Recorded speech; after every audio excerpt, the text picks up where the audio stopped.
Hi friends, this is bullet Raj. ఈ రోజు నేను మీకు చెప్పబోయే సినిమా రివ్యూ రెమో.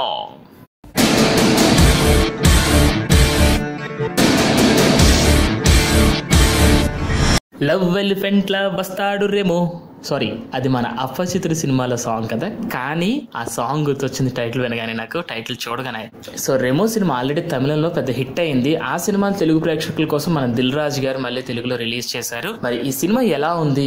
రెమోకి తగ్గట్టుగానే ఉందా? లవ్ ఉందా, లేకపోతే సెంటిమెంట్ ఉందా, కామెడీ ఉందా, అసలు సినిమా స్టోరీ ఏంటి? పోస్టర్స్ లో మీరు చూసారు కదా, కీర్తి సురేష్ గారి పక్కన ఇంకొక అమ్మాయి నర్స్ గెటప్ లో ఉంది. అసలు ఆ అమ్మాయి ఎవరు? అవన్నీ నేను చెప్తాను. కానీ ఈ సినిమాకి వెళ్ళినప్పుడు నేను షాక్ అయిన సంగతి ఒకటి ఉంది. ఏంటో తెలుసా? హాల్లోకి ఎంటర్ అయ్యాను. ఎంటర్ అయిన తర్వాత ఎవరు లేరు, హాల్ అంతా ఖాళీగా ఉంది. రఫ్ గా ఒక 20 మెంబర్స్ ఉన్నారంతే. జస్ట్ ఒక 1 hour బ్యాక్ నేను సినిమా చూసి వచ్చాను, మార్నింగ్ 10 o'clock కి. అనుకున్నా ఇది సెకండ్ డేనే కదా, ఏంటి ఇలా ఉంది అనుకున్నా. డౌట్ఫుల్ గా కూర్చున్నా, సరే ఏమవుతుందో చూద్దాం, మనమైతే మూవీ లవర్స్ కదా, ఎలా ఉన్నా చూస్తాం సినిమా కదా అని చెప్పేసి కూర్చున్నా. ఫ్రెండ్స్, స్టార్టింగ్ దగ్గర నుంచి ఎండింగ్ వరకు హీరో యాక్టింగ్ అదిరిపోయింది నిజంగా. అబ్బాయి పేరు శివకార్తికేయన్ అంట, అండ్ మన హీరోయిన్ ఆల్రెడీ తెలుసు కదా, మన కీర్తి సురేష్ గారు. మరి డైరెక్టర్ గారు ఎవరంటే సినిమాకి బకియారాజ్ కన్నన్ గారు అని చెప్పేసి తమిళ డైరెక్టర్ అనమాట. సో ఈ సినిమా ఏంటి, నాకు అంతలా నచ్చడానికి కారణం ఏంటి? మరి ఎంత బాగుంటే ఎందుకు ఈ సినిమా ప్రేక్షకులకు దగ్గర కాలేకపోయింది, హాల్ ఎందుకు అలా ఖాళీగా ఉంది అనే డౌట్లు మీకు రావచ్చు. అవన్నీ నేను చెప్తాను. సరే, కథ విషయానికి వస్తే, మన శివకార్తికేయన్ ఈ సినిమాలో సినిమాలంటే పిచ్చి, అంటే నాలా చూడడమే కాదు సినిమాల్లో నటించాలి అనే ఒక పిచ్చి అనమాట. ఎప్పటికైనా హీరో అవ్వాలని చెప్పేసి చక్కగా ట్రయల్స్ చేస్తూ ఉంటాడు. ఆల్రెడీ ఈ కామన్ పాయింట్ మనం చాలా సినిమాల్లో చాలా హీరోల దగ్గర చూసాం. కానీ ఈ అబ్బాయి మాత్రం అసలు నేను అయితే హీరోనే అవుతా అని చెప్పేసి అలా తిరుగుతూ ఉంటారు. ఎక్కడ ఆడిషన్స్ జరిగినా వెళ్తూ ఉంటారు.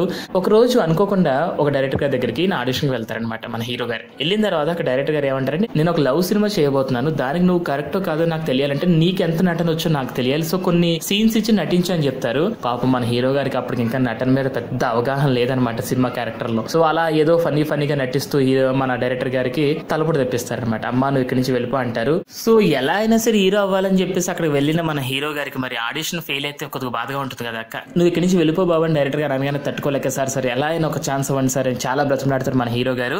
సో డైరెక్టర్ గారు అంటారు, బాబు నువ్వు కామెడీ చాలా బాగా చేస్తున్నావు, కాకపోతే నేను లేడీ ఓరియంటెడ్ సినిమా ప్లాన్ చేస్తాను.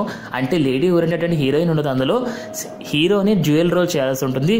బామనే సత్యభామ సినిమాలో కమల్ హాసన్ గారు ఎలా అయితే చేశారో అలా చేయాల్సి ఉంటుంది, నువ్వు చేయగలవా అంటే, లేడీ ఓరియంటెడా అంటే హీరోయిన్ గా కనపడాలా?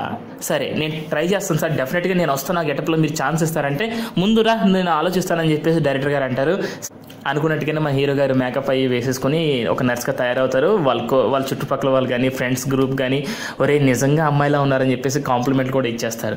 సో ఇక్కడ పరిచయం అవుతుంది మన హీరోయిన్ కీర్తి సురేష్ గారు. అంటే నర్స్ గెటప్ వేయకముందు ఇలా ఫెయిల్ అయినప్పుడు, ఆడిషన్ ఫెయిల్ అయిపోయిన నేను ఎలా అయినా సరే ఛాన్స్ కొట్టాలని చెప్పేసి మాట్లాడుకుంటున్న సమయంలో మన కీర్తి సురేష్ గారు ఎంటర్ అవుతారనమాట.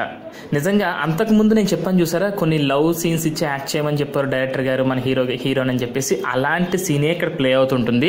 చల్లగా గాలి వస్తుంది, ఆ గాలిలోంచి మన హీరోయిన్ అలా నడుచుకుంటూ వచ్చు. అక్కడ చుట్టూ ఎక్కడ చూసిన ఫ్లవర్స్, లవ్ సింబల్స్ ఇవన్నీ కనబడుతూ చాలా రొమాంటిక్ గా స్క్రీన్ మీద చూపించారు మన డైరెక్టర్ గారు. సో అప్పుడు మన హీరో శివకార్తికేయన్ ఫిక్స్ అయిపోతాడు అనమాట. ఎలా అయినా సరే ఈ అమ్మాయిని నేను దక్కించుకోవాలి, ఈ అమ్మాయి నా లైఫ్ పార్ట్నర్ అని చెప్పేసి ఫిక్స్ అయ్యి ఈ అమ్మాయిని ఫాలో అవడం మొదలు పెడతాడు ఫ్రెండ్స్. అప్పటి నుంచి సో మొదలుపెట్టి తెలుసుకున్న ఒక పెద్ద విషయం ఏంటంటే, ఆల్రెడీ ఆ అమ్మాయికి వేరే అబ్బాయితో ఎంగేజ్మెంట్ అయిపోతుంది.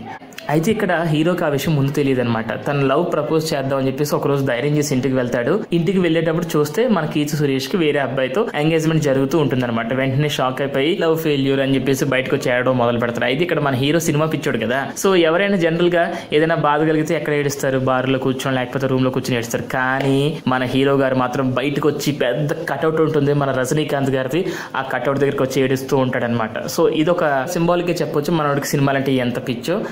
అయినా సరే పట్టు వదలకుండా నేను దగ్గర అవ్వాలి, సరే నేను డైరెక్ట్ గా ట్రై చేయలేను కాబట్టి ఎలానో నేను ఒక నర్స్ గెటప్ లో ఉన్నాను కదా అని చెప్పేసి అలా బాత్తో వెళ్తూ ఉంటారు.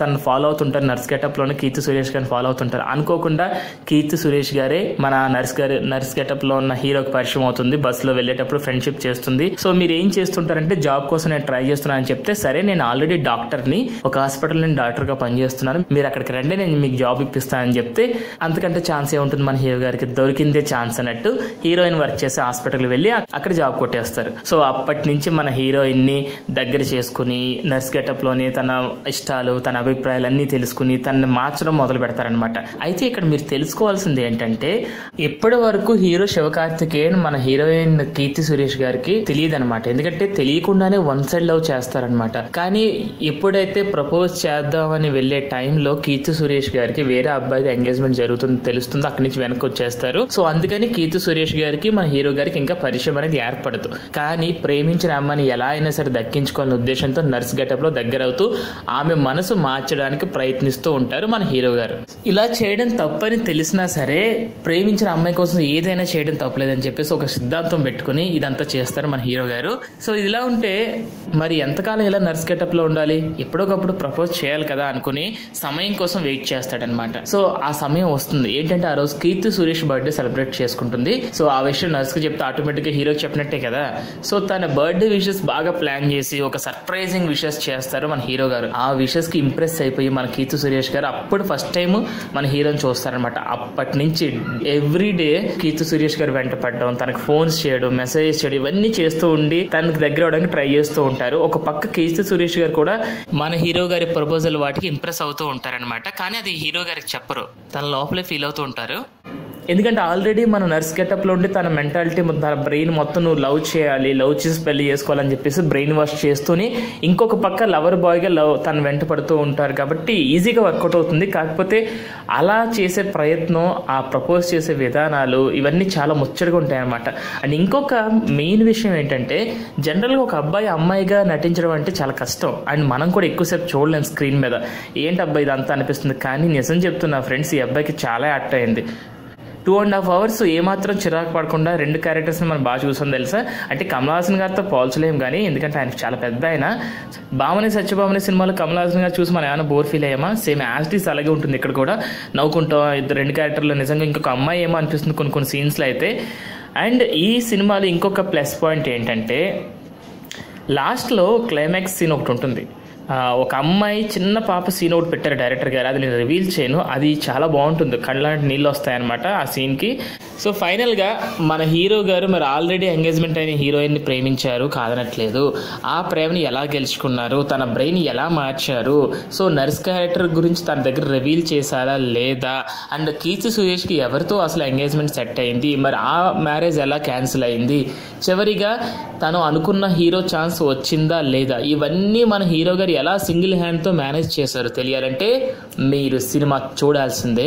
అండ్ వన్స్ అగైన్ చెప్తున్నాను, ఏంటో తెలియని సినిమాలని చెప్పేసి మనం నెగ్లెక్ట్ చేస్తాం. ఈవెన్ అప్పుడప్పుడు నేను కూడా అలా అనుకుంటాను, కానీ నాకు సినిమాలంటే పిచ్ అనమాట. అందుకే తప్పకుండా చూస్తాను.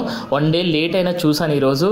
చాలా బాగుంది, నవ్వుకున్నాను, హ్యాపీగా బాగుంది అనిపించింది. మీరు కూడా ఒకసారి ట్రై చేయండి, చూసి మీరు కూడా బాగుంది అంటారు. సో మీరు సినిమా చూసి వచ్చిన తర్వాత మీ వాల్యుబుల్ రేటింగ్ అండ్ కామెంట్స్ ఇక్కడ కామెంట్ చేస్తే 1 week తర్వాత మన అఫీషియల్ వెబ్సైట్ www.bulletraj.comలో నేను పోస్ట్ చేస్తాను. అండ్ మీ అందరికీ బాగా తెలుసు మన ఛానల్లో కేవలం రివ్యూ మాత్రమే చెప్తాము, రేటింగ్ అనేది పబ్లిక్ నుంచి తీసుకుంటాం. Thank you for watching. For more videos please subscribe.